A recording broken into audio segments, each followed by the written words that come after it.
উপস্থিত থকা আমাৰ সকলোৰে শ্ৰদ্ধাৰ আৰু কাৰোবাৰ সকলো উচ্চতৰ মাধ্যমিক বিদ্যালয়ৰ সন্মানীয় অধ্যক্ষ শ্বাহজাহান ছিদ্দিকী ছাৰ তথা ইনস্পায়াৰ ক্ৰিয়েট ছ'চাইটিৰ যি গ্ৰীষ্মকালীন আমি পাঠদান আৰম্ভ কৰিলোঁ বা সমাপ্ত কৰিলোঁ আজি তাত আমাক সহযোগিতা কৰা আমাৰ ৰিদুল ছাৰ জ্যোতিৰাজ প্ৰমুখ্যে আমাৰ ইনস্পায়াৰ ক্ৰিয়েট ছ'চাইটিৰ সমূহ সদস্য তথা মৰমৰ ছাত্ৰ ছাত্ৰীসকল তোমালোকক অৱগতই যে আমি তোমালোকক যেতিয়া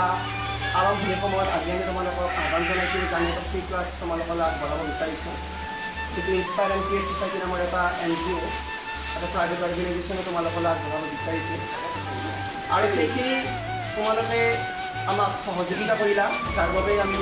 সেইটো সফল হ'বলৈ সক্ষম হ'লোঁ আমি যোৱাকালি পৰীক্ষাৰ যোগেদি তাক সামৰি বা সমাপ্ত হোৱা বুলি ঘোষণা কৰা হ'ল আজি আমি এই সভাখনৰ জৰিয়তে যিটোৱে ছাত্ৰ ছাত্ৰীয়ে আমাক সম্পূৰ্ণৰূপে 100% সহযোগিতা কৰিলে প্ৰতিদিনেই বুধবাৰ শনিবাৰ আৰু ৰবিবাৰে আমি ক্লাছবিলাক কৰিছিলোঁ তাত উপস্থিত থাকিলে তাত কেতিয়াবা এদিন ক্ষতি হৈছে এইটো বেলেগ কথা আৰু যোৱাকালি যিটো আমি পৰীক্ষা পাতিলোঁ সেই পৰীক্ষাত যিসকলে ভাল ফলাফল কৰিলে তেওঁলোকক আজি আমাৰ এই সভাখনৰ জৰিয়তে আমি আমাৰ অধ্যক্ষ ছাৰৰ জৰিয়তে সন্মানিত কৰিব বিচাৰিছোঁ আৰু আগন্তুক পৰীক্ষাৰ বাবে তোমালোকক আশীৰ্বাদ দিয়াৰ কাৰণে এইখন সভাৰ আয়োজন কৰা হৈছে তথা শৈক্ষিক দিশটোৰ ওপৰত আমি আমাৰ অধ্যক্ষ ছাৰৰ পৰা কিছু কথা শুনিব বিচাৰিছোঁ আমি কেনেকৈ আগবাঢ়িব পাৰোঁ আৰু সেইখিনি সামগ্ৰিকভাৱে কথা আলোচনা কৰাৰ কাৰণে আজি এই সভাখন আয়োজন কৰা হৈছে আৰু এই সভাৰ উদ্দেশ্য গতিকে আমাৰ সন্মানীয় শ্বাহজাহান ছিদ্দিকী ছাৰক এখন স্কুলাম গাঁওচৰে সম্বৰ্ধনা জনাব আহিছোঁ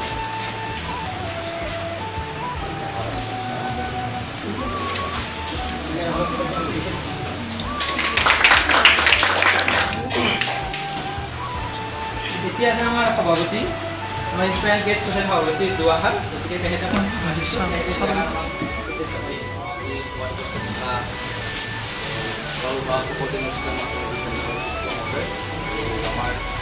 এই ইনস্পায়াৰ এণ্ড ক্ৰিয়েট ছ'চাইটিক মানে গ্ৰীষ্মকালীন পাঠদানত খুবেই বেয়াকৈ ক্লাছ পাতিবলগীয়া ছাৰসকল আৰু বন্ধু বান্ধৱীসকল ছাত্ৰ ছাত্ৰীসকল আমি 2-3 মাহ আগৰ পৰা ইনস্পায়াৰ এণ্ড ক্ৰিয়েট ছ'চাইটি বুলি যিটো NGO চলাই আছোঁ আৰু আমাৰ খুব সৰু NGO এইটো ডাঙৰ NGO নহয় বা NGO বুলি ক'লেও চাগে ভুল হ'ব এনেকুৱা আমি এতিয়ালৈকে ৰেজিষ্টাৰ কৰা নাই প্ৰাইভেটকৈ কামবিলাক কৰি আছোঁ আমি যেতিয়া কিছুমান পদক্ষেপ ল'বলৈ আৰম্ভ কৰিছিলোঁ তেতিয়া আমাৰ কাম খুব কম আছে আমি খুব কনফিউজ হৈছিলোঁ যে কি কাম কৰোঁ কি কাম কৰিলে ভাল হ'ব আমি কি কাম কৰিলে আমাৰ কেনেকুৱা লাভ হ'ব বা নিজৰ লাভৰ চাই আমি কাম কৰা নাই আৰু আমি কিছুমান পদত আমাৰ বন্ধু বান্ধৱীবিলাকক আমি যিবিলাক সদস্যবিলাকক আমি ভগাই দিছিলোঁ এনেকৈ এটা ভাগত তো উপদেষ্টাসকলে এটা কথা কৈছিল যে আমি গৰমৰ বন্ধত আমি এটা কাম কৰিব পাৰোঁ যে আমাৰ স্কুলৰ বুলি নহয় আমাৰ ওচৰে পাজৰে যিমান অঞ্চলটোৰ যিমান স্কুল আছে বা ছাত্ৰ ছাত্ৰীখিনি আছে আমি এখন স্কুলত বা এটা ভাল জেগা লৈ আমি ক্লাছ কৰিম তাতে অৰ্থাৎ গ্ৰীষ্মকালীন পাঠদানটো কৰ্মশালা হিচাপে কৰিম বুলি ভাবিছিলোঁ মানে উপদেষ্টাই আমাক উপদেশ দিছিল আৰু প্ৰথম অৱস্থাত আমি ভাবিছিলোঁ যে এইটো ছাকচেছ নহ'ব মই ভাবিছিলোঁ বিশেষকৈ বাকী নাজানো যে ষ্টুডেণ্টবিলাক এদিন আহিব দুদিন আহিব তাৰপিছত নাহা হৈ যাব বুলি ভাবিছিলোঁ কিন্তু তোমালোকে ইমান ধুনীয়াকৈ আমাক ছাপোৰ্ট কৰিছা আমাৰ লগত ইমান ধুনীয়াকৈ ক্লাছ পাতি কৰিছা খুবেই ধন্যবাদ কৈছোঁ তোমালোকক কাৰণ মই ভবা নাছিলোঁ কাৰণ তোমালোকে যে এনেকৈ পূৰা গোটেই মাহটোৱে ক্লাছ কৰিবা আৰু এটা কথা আমাৰ সদস্যসকলক ধন্যবাদ দিব লাগিব যে আমি যিখিনি পইচা আমি য'ৰ পৰা এনেকৈ খৰচ কৰি য'ৰ পৰা নিছিলোঁ তাৰ পৰা এটকাও কোনেও খোৱা নাই বা কোনেও মাৰা নাই তোমালোকে ইমান ধুনীয়াকৈ ক্লাছ কৰিছা তোমালোকৰ কোনো আক্ষেপ নাই এনেকুৱা যে আজি লাইন নাই খুব গৰম পাইছোঁ কিন্তু সেইবিলাকতো মোৰ বহুত ভাল লাগিছে বিশেষকৈ ছাৰ বাইদেউসকলকো মই খুব ধন্যবাদ জ্ঞাপন কৰিছোঁ তেখেতসকলে খুব ধুনীয়াকৈ আমাক ছাপোৰ্ট কৰিছে বিশেষ ক'বলগীয়া নাই তোমালোকে আজি পৰীক্ষাত যোৱাকালি যি পৰীক্ষা দিলা তোমালোকৰ ক্লাছ পাতি শেষেই হ'ল আৰু আগন্তুক সময়তো তোমালোকৰ কাৰণে পৰীক্ষাৰ আগে মেট্ৰিক হায়াৰ ছেকেণ্ডেৰীত আমি কিবা কিবি অলপমান পৰীক্ষাত ল'ম তোমালোক ঘৰে ঘৰে হয়তো কিবা কিবি এটা বেলেগ কথা আজি তোমালোকে কিছুমানে হয়তো প্ৰাইজ পাবা কিছুমানে নোপোৱা তো তোমালোকে বেয়া নাপাবা যে আমি নাপালোঁ দুখ নকৰিবা কাৰণ তোমালোক এটা হ'লেও কালি এটা কলম দিয়া গৈছে তো তোমাক দুখ নকৰিবা যে আমি নাপালোঁ মোকে পালে হয়তো এনেকুৱা নাভাবিব পালে ইহঁতে পইচাই আমাক হয়তো কোনোবা ফোন নম্বৰ যদি ইচ্ছা কৰে নাভাবিবা এইবিলাক কথা মানে এইবিলাক আমি পলিটিক্স কৰা নাই কাৰোৰ লগত তো দুখ কৰিব নালাগে নেক্সট টাইম সকলোৱে পাবা আৰু আগন্তুক সময়ত আমি এনেকুৱা আমাৰ অঞ্চলৰ বাবে আমাৰ গাঁও এনেকুৱা আমাৰ জিলাৰ বাবে আমাৰ দেশৰ কাৰণে আমি সদায় কাম কৰি যাম এনেকুৱা মোৰ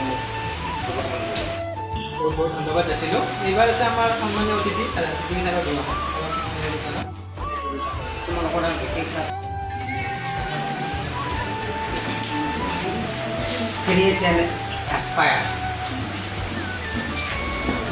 to স্বেচ্ছাসেৱী লগত প্ৰচেষ্টা ওপৰে মই এনেই তোমালোকৰ ক্লাছটোত ইমান গুৰুত্ব দিয়া নাই মই অলপ ব্যস্তও বেছি আছোঁ একো বেছিছ নাই যি ইমান ধুনীয়াকৈ কামটো কৰিছে ময়ো ইমান এক্সপেক্ট কৰা নাছিলোঁ যিকেইটা ল'ৰা ছোৱালী আছে পৃথিৱীত আকৌ কম সংখ্যক মানুহে ডাঙৰ কাম কৰিছে সংখ্যা বেছি লগ লাগি পেলাই বেছি ডাঙৰ কাম নাপায় যিমানে বস্তুটো এনেকুৱা যে আমি যিকেইটা ল'ৰা ছোৱালী তোমালোকৰ সঁচাকৈ আন্তৰিকতাৰে আছোঁ ক্লাছ কৰিব আন্তৰিকতাতে আছোঁ এনে এটা এনেকুৱা এটা বেচৰকাৰী সংস্থাৰ কাম বুলি ক'লে আমি অলপমান ভয় কৰোঁ মানে ক্লাছ বুলি ক'লে আমি অলপ ভয় কৰোঁ ল'ৰা ছোৱালীবিলাকৰ যি বিশৃংখলতা আছে অনুশাসন যিটো থাকে ল'ৰা ছোৱালীবিলাকক যিটো শাসন কৰাৰ কথা থাকে শাসন কৰা কথাটো ইয়াতে তোমালোকে বহুত মুক্ত মানে বহুত ফ্ৰী হৈ আছে ইন কেছ অফ আমাৰ ক্লাছবিলাকৰ ক্ষেত্ৰত তোমালোক ইমান মুক্ত নহয় আণ্ডাৰ প্ৰেছাৰ থাকে কথাটো এনেকুৱা যে হয় মই গালি পাৰিম ছাৰে কিবা ক'ব কোনোবাই কিবা ক'ব বাহিৰত ওলাই গ'লে কিবা ক'ব ক্লাছৰ পৰা ওলাওঁতে কিবা ক'ব এই যিটো মানে তোমাৰ বিৰাট এটা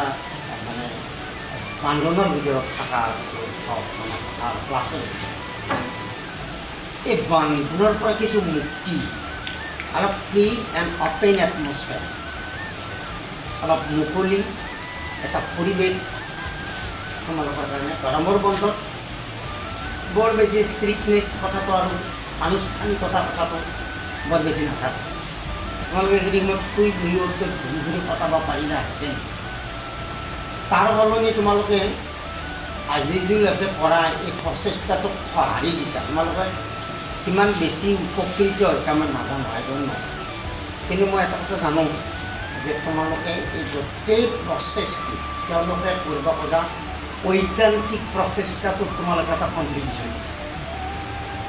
আল্টিমেটলি এওঁলোকৰ কোনো এছপাইৰেল ক্ৰিয়েটৰ কোনো মিনিঙেই নাথাকিব until and unless you come and inspire them তোমালোকে ইয়াতে নাহিলে তোমালোক অলপ মূল উপযোগ্য মানে উপাদান তোমালোক নাথাকিলে এওঁলোকৰ ক্লাছেই নহয় তোমালোক যে আহিছা আনন্দ বিলাস কুৰ্মসকাজ ঐতিহ্য এইবিলাক চব ত্যাগ কৰি থৈ ইয়াতে আহি এটা অনুশাসিত আনুষ্ঠানিকতাৰ মাজত এটা ক্লাছ কৰি নিজক বেনিফাইড কৰাৰ উপৰি এছপায়াৰ এণ্ড ক্ৰিকেটৰ মানে ক্ৰিয়েট এণ্ড এছপায়াৰৰ মানে আমাৰ যিকেইটা উদ্যোক্তা তেওঁলোকক আচলতে তোমালোকে আল্টিমেটলি ইনস্পায়াৰ কৰিছে আৰু সেইটোৰ কাৰণে মই আমাৰে গোটেইকেইটা ল'ৰা ছোৱালী ষ্টুডেণ্টছ গোটেই চব আমাৰে নহ'ব বাহিৰৰ আছে আমি এইটো মাহত এই গ্ৰীষ্মকালীন মাহত যিটো প্ৰচেষ্টা হাতত লৈছিলোঁ তাক আজি সমাপ্ত হৈ তোমালোকৰ ওচৰত যি 10 দিন বা 12 দিন সময় দিয়াৰ কাৰণে আহিলোঁ তাত যিখিনি তোমালোকক দিলোঁ বা যিখিনি জানিলোঁ তাত যাতে মই ভাবোঁ তোমালোকৰ কোনো ধৰণৰ কনফিউজন বা সকলো ধৰণৰ কথাবিলাক ভালদৰে বুজি পাইছে আৰু যদি কোনোবাই কিবা বুজি নোপোৱা আছে আৰু যদি কোনোবাই কিবা শিকিবলগীয়া ধৰা ৰৈ গৈছে আমাৰ যি 2 বা 3টা লেচন শেষ হৈছে তাৰ মাজত যদি কিবা তোমালোকৰ বুজি নোপোৱা আছে কিবা ডাউট আছে তেন্তে তোমালোকে হোৱাটছআপ গ্ৰুপত শ্বেয়াৰ কৰিলে হয় বোলে এইখিনি কথা বুজি পোৱা নাই নিশ্চয় তোমালোকক ভইচ মেছেজৰ জৰিয়তে হওক বা অন্য ধৰণৰ কোনোবা এটা ব্যৱস্থাৰ জৰিয়তে তোমালোকক সেইখিনি কথা প্ৰভাইড কৰা যাব যদি তোমালোকে সহায় মানে বিচৰা তেন্তে আমি সহায় কৰিবৰ কাৰণে ৰাজি আছোঁ আৰু আমাৰ বা এই সংগঠনটোৰ ক্ৰিয়েট এণ্ড ইনস্পায়াৰ যিটো আছে এইটোত এটা উদ্দেশ্য আছে যে তোমালোকৰ এটা ভাল মানে ৰিজাল্টৰ এটা ফলাফলৰ এটা আশা তোমালোকৰ পৰা একো বিচৰা নাই এই মাহত ক্লাছ কৰাৰ বিনিময়ত তোমালোকৰ পৰা কোনো ধৰণৰ একো ধৰণৰ আৰ্থিকভাৱে সহায়ো বিচৰা নাই তোমালোকৰ মাত্ৰ এটাই বিচাৰিছে সেইটো হ'ল এটা ভাল ফলাফল তোমালোকে এনেকুৱা নহয় যে এই মাহত আহি কেনে একো নিশিকিবা আৰু পৰীক্ষাৰ ৰিজাল্টত তোমালোকে এটা বেয়া ৰিজাল্ট কৰি কেনে তেতিয়া ধৰা আমি সকলোৱে নিজে নিজে এটা লাজ পাম। কিয় আমি যিটো প্ৰচেষ্টা কৰিছিলোঁ তোমালোকৰ লগত যিখিনি সহায় সহযোগিতা কৰিছিলোঁ তাত যেন আমি কিবা এটা ফল পোৱা যেন পাওঁ, সেইটোৱে হ'ল আমাৰ প্ৰধান লক্ষ্য। গতিকে তোমালোকে অহা পৰীক্ষাত গোটেইখিনি প্ৰচেষ্টা ভালদৰে কৰি যাতে সফলভাৱে সকলোৱে তোমালোকৰ মা দেউতা সকলোৱে মুখৰ হাঁহি যাতে আনিব পাৰা, লগতে তোমালোকৰ সকলোৰে যিটো পৰীক্ষাৰ সেই ৰিজাল্টৰ দিনাখনে আমি মনতে ভাবি লৈছোঁ যে যিগৰাকী ছাত্ৰ ছাত্ৰীয়ে ইয়াতে আহিছে বা চিনা পৰিচয় হৈছোঁ নিশ্চয় তেওঁলোকৰ ঘৰত গৈ কেনে হ'লেও খবৰ এটা ল'ম। আৰু যেতিয়া তোমালোকৰ ৰিজাল্টটো বেয়া হ'ব তেতিয়া সিদিনাখনে হয়তো তোমালোকৰ মা দেউতাই গম পাব যে এইজনে আছিল তাতে পঢ়িছিল, যিজনে বেয়া আছিল ৰিজাল্ট। গতিকে তোমালোকে আমাৰ ঘৰৰ চাই কেনে তোমালোকৰ মা দেউতাৰ ঘৰৰ চাই কেনে তোমালোকৰ ৰিজাল্টটো বা তোমালোকৰ এটা ভৱিষ্যত উজ্জ্বলৰ কাৰণে আজিৰ পৰাই তোমালোকে চেষ্টা কৰা। তোমালোকে যিটো কৰিম বুলি ভাবা তেন্তে নোৱাৰা কাম একোৱেই নহয়। হ'ব আৰু বালিকা লৈছোঁ, বালিকা দুদিনমান পালোঁ, ছাত্ৰ ছাত্ৰী আহিলে আৰু তাৰপিছত লাহে লাহে সেইটো বন্ধ হৈ গ'ল। আৰু তাৰপিছত মই কুন্দিগড় গৈছিলোঁ, নলিনীবালা স্কুলত হাইস্কুলত। আৰু তাত তেতিয়া ৰজাৰ মাহ আছিল, মই ইয়াৰ পৰা চাইকেল লৈ যাওঁ, তাত ক্লাছ কৰোঁ। আৰু তাত যেতিয়া পৰীক্ষা পাতিছিলে তেতিয়া হিউমেন ছাবজেক্টত মই পজিশ্যন পাইছিলোঁ। তো আচলতে তোমালোকৰ যিটো প্ৰথম দিনাৰ পৰা সেই দিনালৈকে আচলতে এইটো পজিটিভ হয় হ'ব। আৰু এই অঞ্চলটোৰ বাবে আমাৰ বিদ্যালয়খনৰ বাবে এইটো এটা পজিটিভ। তোমালোকে যে গৰম বন্ধত ইয়াত আহিছা, আচলতে এইটো কি বিচাৰে যে তোমালোকৰ কিবা এটা শিকাৰ ইচ্ছা আছে। আচলতে মানুহৰ আচল কথাটো হ'ল শিকাৰ উদ্দেশ্য থাকিব লাগে। যি মানুহৰ শিকাৰ মানে ইচ্ছা নাই সেই মানুহে জীৱনত কেতিয়াও উন্নতি কৰিব নোৱাৰে। আৰু শিকাটো কেনেকুৱা হয়, তোমালোকে এডুকেশ্যন পাইছে হয়নে, এইটো এটা লাইফ লং প্ৰচেছ। মানুহৰ জন্মৰ পৰা মৃত্যুলৈকে শিকি থাকে। ইংৰাজীত এটা কথা আছে, every person is a teacher and every moment is a learning. যোৱা ৰাতি মই যেতিয়া যাই আছিলোঁ তেতিয়া মোৰ বন্ধু এজন লাইভ লোকেশ্যন বিচাৰ কৰি পেলাই কেনেকৈ বিভিন্ন লোকেশ্যন চাব লাগে মোক শিকাই দিছে। মই যোৱা ৰাতি এইটো শিকিছোঁ মোৰ জীৱনকালত। তো প্ৰত্যেকদিনে আমি কিবা নহয় কিবা শিকিব পাৰোঁ। আচল কথাটো কি, আমি শিকাৰ যিটো আমাৰ মানে ইচ্ছা, সেই ইচ্ছাটো ৰাখিব লাগে। আমি কাৰোবাৰ লগত কথা পাতি কিবা শিকিব পাৰোঁ, ক'ৰবাত কিবা দেখি শিকিব পাৰোঁ, ক'ৰবাত কিবা পঢ়ি শিকিব পাৰোঁ। আমি শিকাটো এনেকুৱা হয় যে আমি যিকোনো মুহূৰ্তত আমি যিকোনো মানুহৰ পৰা কিবা নহয় কিবা শিকিব পাৰোঁ। আৰু আমি তেনেকুৱা এটা উদ্দেশ্য আমি আগত ৰাখিব লাগে যে আমি শিকিম। তোমালোকে ইয়ালৈ আহিছা, তোমালোকৰ শিকিম বুলি উদ্দেশ্যৰে আহিছে। আৰু যি দুই এদিন আমি মানে কিবা দুই এটা বস্তু শিকিছোঁ সেইটো তোমালোকৰ জীৱনৰ কাৰণে এটা গুৰুত্বপূৰ্ণ। আৰু এনেকুৱা হয় সময়টো এনেকুৱা বস্তু যিটো কাৰো কাৰণে ৰৈ নাথাকে। যিমান ধনী মানুহ হ'লেও গৰীব হ'লেও সময়টো যাই থাকিব। খাব পালেও নাপালেও ঘৰত থাকিলেও সময় যাব, যিমান আৰামত থাকিলেও সময় যাব। সময়টো কেতিয়াও ৰৈ নাথাকে। তোমালোকে যে ঘৰৰ বন্ধুটো ইয়াত কটালা, ইয়াত যে আহিলা ক্লাছ কৰিলা, তোমালোকে নাহিলেও ঘৰৰ বন্ধুটো শেষ হ'ব। ঘৰৰ বন্ধু শেষ হ'লে আজি হয়তো আৰু দুদিন আছে। তোমালোকে যদি ঘৰত থাকিলাহে তথাপি ঘৰৰ বন্ধুটোৱে আজি শেষ হ'ব। তোমালোকে যদি ক'ৰবাত ফুৰিব গ'লে তথাপিও শেষ হ'ব। সেই হোৱাটো হ'লে কিন্তু তোমালোকে এই ঘৰৰ বন্ধুত যে কিবা এটা শিকিম বুলি আহিছা, সেইটো আচলতে খুবেই ভাল লক্ষণ। তোমালোকে আগন্তুক দিনতো এনেকুৱা শিকাৰ উদ্দেশ্য ৰাখিবা, শিকাৰ ইচ্ছাটো ৰাখিব। ইচ্ছা নাই তোমালোকৰ দুয়োটা বেটছ আমি কৰিছিলোঁ এইবাৰ হাই ছেকেণ্ডেৰী আৰু মেট্ৰিক। হয়তো আগতে এনেকুৱা হাই ছেকেণ্ডেৰী ক্লাছ কেতিয়াও কৰা হোৱা নাছিলে মই জনাত, যিমানখিনিলৈকে মই জানো। ক্লাছ 10টো কৰিছিলে ক'ৰবাত, কিন্তু হাই ছেকেণ্ডেৰী আজিলৈকে ক'তো কৰা হোৱা নাছিলে। কিন্তু আমি আলোচনা কৰিলোঁ যে আমাৰ হাই ছেকেণ্ডেৰী ষ্টুডেণ্টখিনিক আমি কিবা নহয় কিবা এটা শিকাব লাগে। কেনেকুৱা হয়, সেইটো এটা জীৱনৰ মানে যথেষ্ট গুৰুত্বপূৰ্ণ পৰীক্ষা। তোমালোকে যিটো এক্সামত তোমালোকে এক্সাম দিবলৈ গৈ আছা, মেট্ৰিকেই হওক বা হায়াৰ ছেকেণ্ডেৰী হওক, এইটোৱে জীৱনত গুৰুত্বপূৰ্ণ পৰীক্ষা। আৰু এইটো অকল তোমালোকৰে পৰীক্ষা নহয়, এইটো তোমালোকৰ ঘৰখনৰো পৰীক্ষা, তোমালোকৰ ওচৰ চুবুৰীয়াৰ পৰীক্ষা, তোমালোকৰ এই অতিথিৰ পৰীক্ষা। আগতে তোমালোকে যেতিয়া 8, 9 পঢ়ি আছিলা, কোনোবা ফোন কৰি সুধিছিল নেকি কিমান ডিভিজন পালা, কিমান নম্বৰ পালা, নাই এইটোত সোধা নাই। কিন্তু এইবাৰ তোমালোকক সুধিব, এইবাৰ তোমালোকে চাব যে মোৰ ৰিজাল্ট কেনেকুৱা হ'ল, কিমান নম্বৰ পালে। তো গোটেইবিলাক তোমালোকৰ লগত সকলোবিলাক ৰিলেটেড হৈছে। এতিয়া ঘৰৰ মানুহবিলাকৰ তোমালোকৰ কি কামৰ প্ৰেচাৰ নিদিয়ে, পঢ়িব দিব। কিবা যদি কাম কৰিব দিয়ে, তুমি যদি কোৱা নহয় পঢ়ি আছোঁ আৰু একো নকওঁ পঢ়িবা, লাগিলে নিজে কৰিব। তাৰমানে কি তোমালোকক এই সুবিধাটো দিছে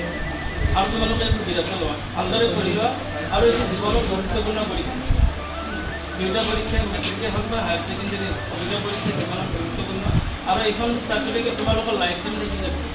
তোমালোকে যিটো পৰীক্ষাত যি ফলাফল দেখাবা সেই চাৰ্টিফিকেটখন সেই মাৰ্কশ্বিটখন তোমালোকৰ গোটেই জীৱন থাকি যাব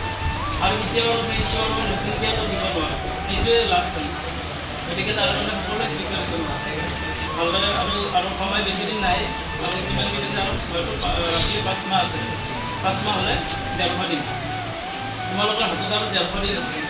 ধৰি লওক তো 1.5 দিনৰ এটা প্লেনিং বনাই লওঁ আজিৰ পৰা প্লেনিং বনাই লোৱা যে কি কৰিবা কেনেকৈ কৰিবা তোমালোকৰ আৰু হয়তো তোমালোকৰ তাৰ ভিতৰত তোমালোকে ৰিভাইজৰ কাৰণে সময় ৰাখিব লাগিব আৰু মই তোমালোকক ফাৰ্ষ্ট ক্লাছতে হয়তো নিৰ্দেশ কৰিছিলোঁ যে তোমালোকক পঢ়াব গ'লে বিলতীৰে বিৰাই মধুৰ পাখি ঐ পাতত দিৰে বিৰাই পানী ৰদত দিৰে বিৰাই জীয়াৰে পাখি ঐ ফুলনিত ফুলৰে ৰাণী বিলতীৰে বিৰাই পদুমৰ পাখি ঐ পাতত দিৰে বিৰাই পানী ৰদত দিৰে বিৰাই জীয়াৰে পাখি ঐ ফুলনিত ফুলৰে ৰাণী এন্ধাৰত জিলিকে জোনাকী বৰুৱা আকাশত জিলিকে জোন এন্ধাৰত জিলিকে জোনাকী বৰুৱা আকাশত জিলিকে জোন কলাকৈ ডাৱৰৰ বিজুলী জিলিকে হিয়াটোৰ জিলিকে কোন কলাকৈ ডাৱৰৰ বিজুলী জিলিকে হিয়াটোৰ জিলিকে কোন বিলতীৰে বিৰাই পদুমৰ পাখি ঐ পাতত দিৰে বিৰাই পানী ৰদত দিৰে বিৰাই জীয়াৰে পাখি ঐ ফুলনিত ফুলৰ ৰাণী ফুলনিত ফুলৰে ৰাণী